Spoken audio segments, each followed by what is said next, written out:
everyone, and welcome to Fairy Tale Feast at Lee-Whedon Memorial Library. Now, today I'm going to be aware of many hats, and my first hat is this purple one. And for this hat, I am a mom. Not the nicest mom in the world, but I am a mom. And I have two daughters, and their names are Fee and Fo, and my name is Fum. Well, my two daughters could not be more different.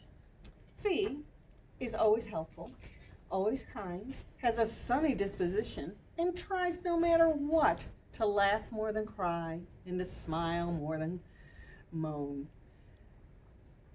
Her sister, Fo, was the complete opposite. She woke up in the morning miserable, went to bed miserable.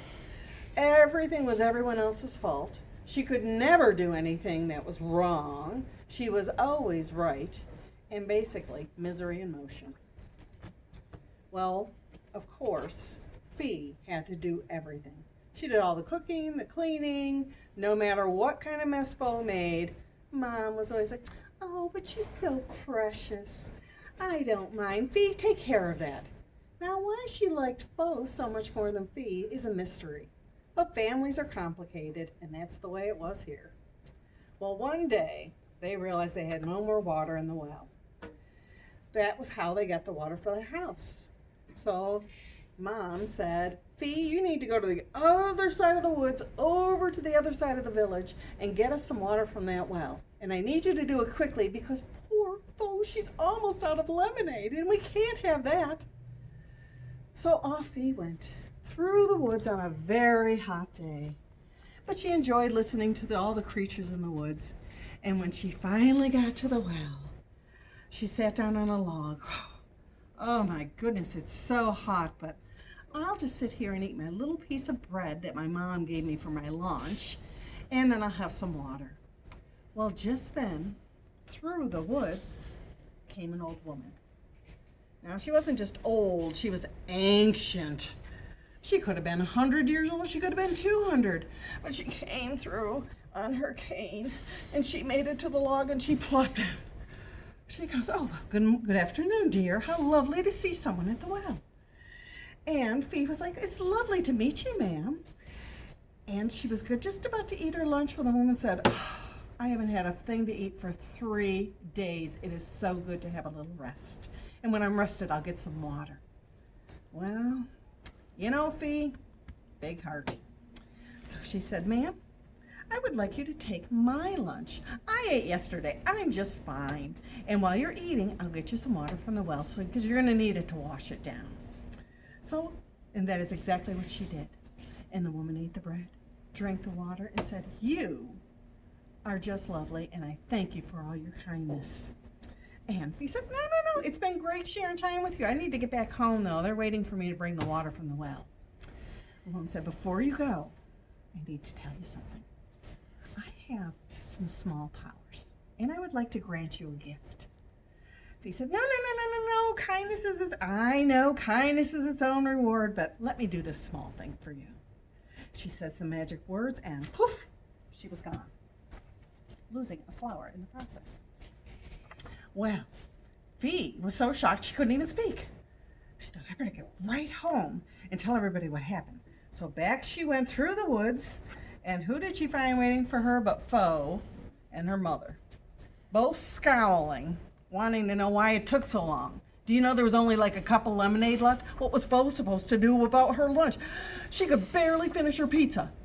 Well, they just were nagging at her, and poor Fee, of course, she felt terrible. And she opened her mouth and said, "I am so sorry." And when she did, jewels came out of her mouth and piled up around her feet. They were astounded. So she told them a whole story about the lady at the well and how she granted her this gift, and she just couldn't even believe now every time she talks, and then when she stops, more gems come out of her mouth, diamonds and sapphires. Well, you know, those are very valuable. And of course, her mother was like, one daughter's got a gift. I have two daughters. Better if they both have a gift. So she spoke to Fo. "Fo, I need you to go through the woods, get to that well, and talk to that old lady and get your gift." Well, you know, Fo. What? I don't want to walk to any old well through the stinky old woods and then sit next to a smelly old lady. Don't make me do that. Her mother said, we have to do this for the family. Times are hard. Off you go. So off she went, kicking and screaming and moaning and groaning all the way to the well.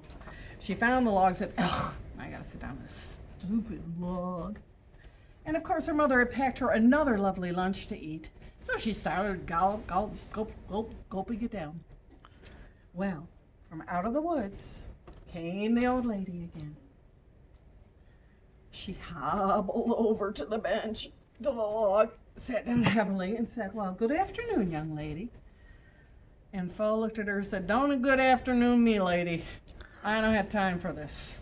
I heard you gave my sister a gift. My mother made me go all the way through the woods just to meet up with you to get my gift. And I see you looking at my lunch.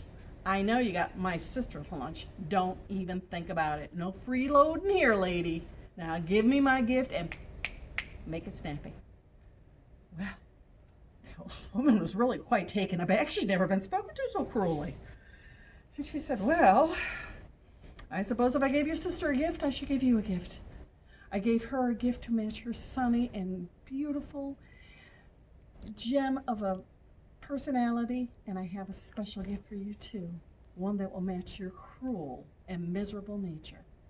She said some magic words, and poof, she was gone. Well, Fo was so tired and miserable she couldn't even speak. She just wanted to get home so this miserable day would be over, and off she went home. And there was her mother just waiting to see her. She's like, all right, you got your gift?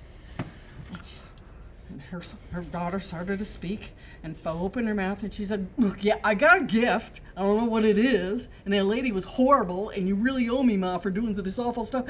And she took a deep breath, and as she did, from out of her mouth spewed toads and frogs. Some were big as apples, some were small as acorns, but there they were. Her mother was aghast. Frogs and toads, I don't think they're very valuable. Try again, and try and say it in a nicer tone. Well, that took a lot out of Fo, but she tried. Well, I met the old lady, and she didn't smell too bad, Mom. And more frogs and toads. There were so many, they started to all croak around their feet. Of course, they started arguing, because obviously Fo had done something wrong. Fo knew she did nothing wrong. And in the meantime, there was Fee. And she thought this would be a good time to find my own place to live. And off she went. She could hear her mother and Fo arguing all through the woods, and she could hear the toads and frogs croaking louder and louder. Well, she ran into the old woman from the well. And the old woman said, my dear, I was hoping I'd see you again. I could use a little bit of help around my cottage. But would you be willing to come and stay with me? And Fee said, you betcha. And off they went, and to the music of the toads and the frogs. And Fee always learned to hold her tongue so they wouldn't be overwhelmed with jewels. Fo never learned to be quiet, and they lived with toads and frogs the rest of their life. And that is the end. And on that note, your word this week is kindness. I hope you'll practice it and make sure you put it into your beanstalk so you get your badge. Now I have a science experiment for you today. It has nothing to do with toads or frogs or diamonds or anything else. I just thought it would be fun. So in your bag you have a science experiment and a recipe.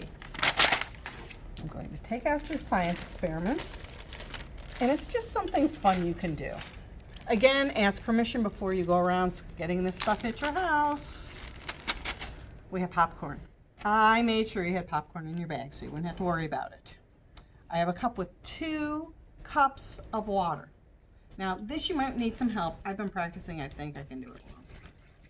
You're going to pour it into this Ziploc bag. I suggest you do this in the sink. Okay, just to make sure that there's no problems. Then you're going to take 2 teaspoons of baking soda and put it into your bag. I like to add just a little more because I'm a little crazy.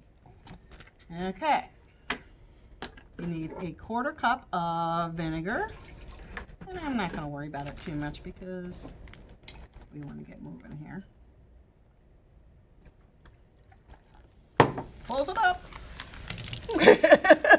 Why you want to do it over the sink? And watch. You will have dancing popcorn.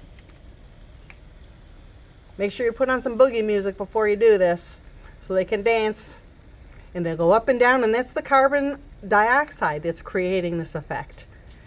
And I suggest that you look for some other things that might work. Some things will work better, some than others. I'll give you a little clue. Raisins work great. So let me put this down. And as you can see, I was prepared for a mess. Good thing to do on the sink.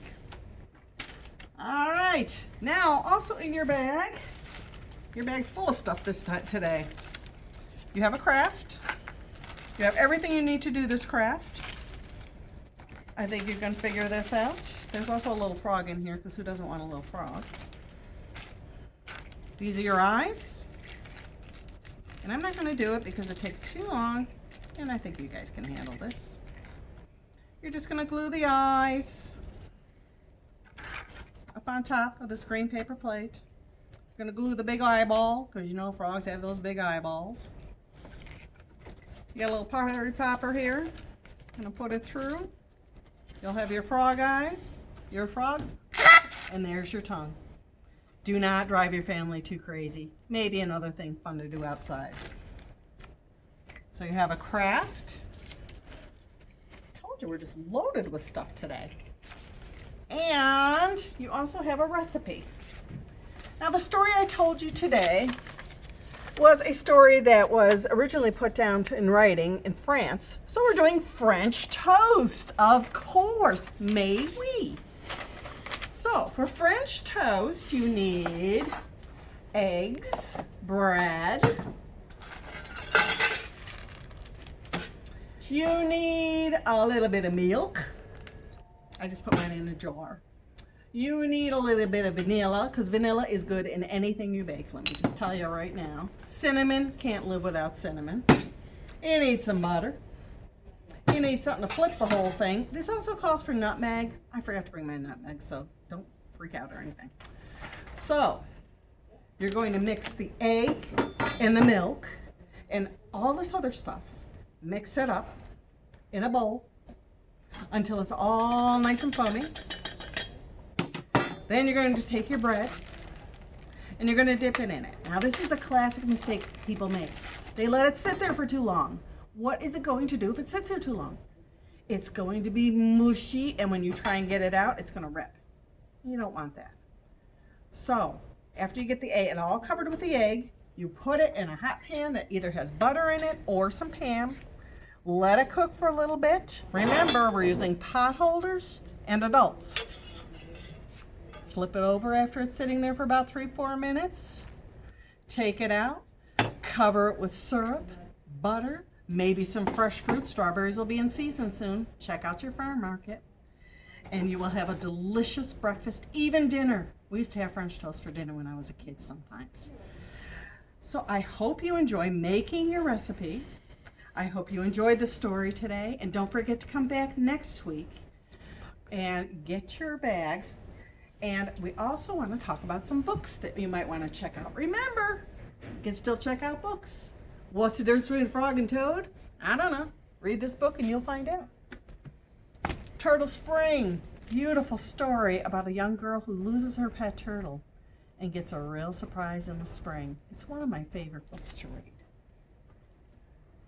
Magic Tree House, summer, Magic Tree House. There's so many of them. You could read one every week. I'm telling you, we've got them all. This book always makes me laugh. I love Bad Kitty. If you just really want to have a really funny book, this is a great one. They're in my bridge book section. This is a lovely book called Henry and the Kite Dragon. And it's all about sometimes your perspective of what someone is not quite right. You don't know them well enough. And when you do get to know them, you're usually very surprised. So I hope you'll have some fun. Get some books out of the library. I hope you have fun making all these creations. And I'll see you next week. And don't forget to pick up your bags. Bye-bye.